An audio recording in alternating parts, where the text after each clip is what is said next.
నమస్కారం. చాలామందికి అనిపిస్తూ ఉంటుంది, ఎవరికైనా ఏదైనా ఇస్తే మన దగ్గర ఉన్నది తగ్గిపోతుందని. కానీ ఈరోజు మనం ఆ ఆలోచనను పూర్తిగా మార్చేద్దాం. ఇవ్వడమనేది ఒక నష్టం కానేగాదు, అది మన జీవితంలో మనం పెట్టగల అత్యంత తెలివైన పెట్టుబడి. అదెలాగో ఇప్పుడు చూద్దాం. ముందుగా ఈ ప్రశ్నతో మొదలుపెడదాం. ఇవ్వడమంటే నిజంగా మనం ఉన్నది కోల్పోవడమేనా? ఒకవేళ అలా అనుకుంటే ఆ భయం మన ఎదుగుదలకు, మన శ్రేయస్సుకు ఒక అడ్డంకిగా మారుతుందా? రండి, ఈ భయం వెనుక ఉన్న సైకాలజీని కొంచెం లోతుగా అర్థం చేసుకుందాం. సో ఈ టాపిక్ని మనం 4 భాగాలుగా చూద్దాం. మొదట మనల్ని వెనటిలాగే కొలత మనస్తత్వం అనే ఉచ్చు గురించి తెలుసుకుందాం. ఆ తర్వాత ప్రకృతిలో ఉన్న ప్రతిధ్వని నియమం ఎలా పనిచేస్తుందో చూద్దాం. అక్కడి నుండి ఇవ్వడం వెనుకున్న ప్రాచీన వివేకాన్ని అర్థం చేసుకుని ఫైనల్గా ఈ నాలెడ్జ్ని సమృద్ధిలో పెట్టే పెట్టుబడిగా ఎలా మార్చుకోవాలో చర్చిద్దాం. సరే, అయితే మనం మొదటి సెక్షన్లోకి వెళ్ళిపోదాం. కొరత మనస్తత్వం. ఇది మనలో చాలామందికి తెలియకుండానే మనల్ని కట్టిపడేసే ఒక ట్రాప్ లాంటిది. పట్టుకుని దాచుకోవడం వల్లే భద్రత ఉంటుందని నమ్మిస్తూ మన ఎదుగుదలను ఇది ఎలా అడ్డుకుంటోందో ఇప్పుడు చూద్దాం. అసలీ కొరత మనస్తత్వం అంటే ఏంటి?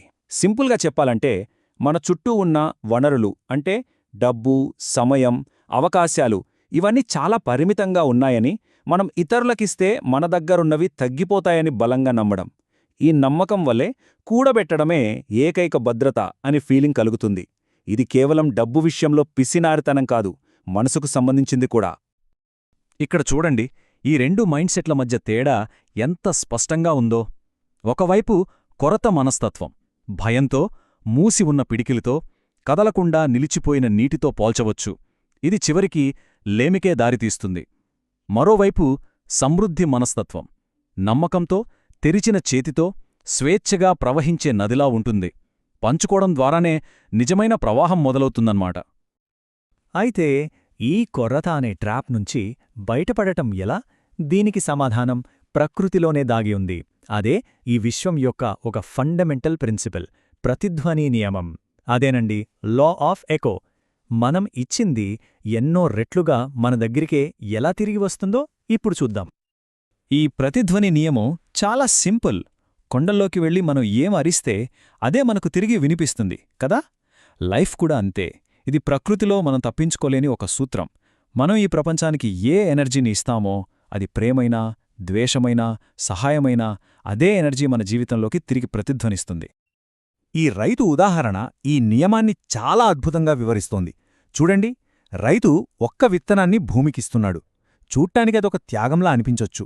కాని భూమి ఆ ఒక్క విత్తనాన్ని తీసుకుని దాన్ని జాగ్రత్తగా పోషించి వేల గింజల పంటగా మార్చి తిరిగి ఇస్తోంది.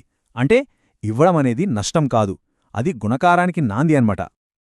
ఇవి కేవలం ప్రకృతి నియమమే కాదు, మోడర్న్ సైకాలజీ కూడా ఇదే విషయాన్ని నొక్కి చెబుతోంది. ఇవ్వటం వల్ల మనలో ఎన్నో పాజిటివ్ మార్పులు వస్తాయట. ఇది మనలోనే అహాన్ని తగ్గించి మెంటల్ బ్లాక్స్ని తొలగిస్తోంది. రీసెర్చ్ ఏం చెబుతోందంటే, ఉదారంగా ఉండేవారు కేవలం సంతోషంగానే కాదు, శారీరకంగా కూడా చాలా ఆరోగ్యంగా ఉంటారు. ఎందుకంటే వాళ్ల డీఫాల్ట్ సిస్టమ్ ప్రేమ, కనెక్టివిటీ మీద ఆధారపడి ఉంటుంది.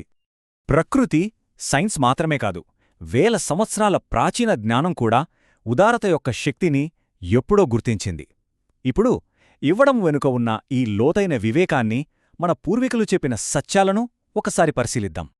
సఫల్ జీవన్ కి దిశాధార అనే తన రచనలో పండిత్ శ్రీరామ్ శర్మ ఆచార్యగారు ఒక శక్తివంతమైన మాట చెప్పారు. మనం ఇతర్లకిచ్చేది మనకు 1000 రెట్లుగా తిరిగి వస్తుందనేది ప్రపంచ నియమం. ఇచ్చేవాడు ఎప్పుడూ పేదవాడు కాడు. ఒక్క క్షణం ఆలోచించండి, ఈ మాటల్లో ఎంత లోతైన అర్థముందో.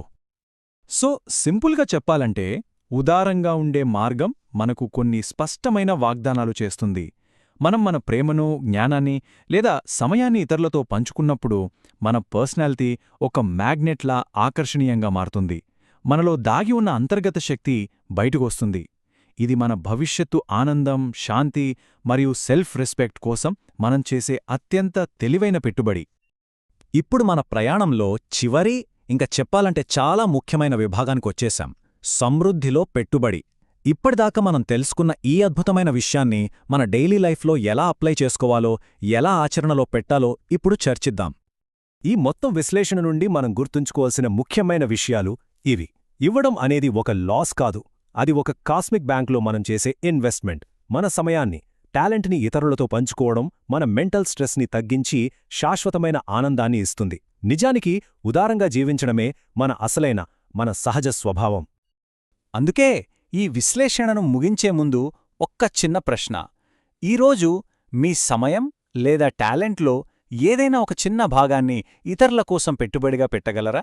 ఒక్క చిన్న చర్యతో అయినా సరే మొదలుపెట్టండి.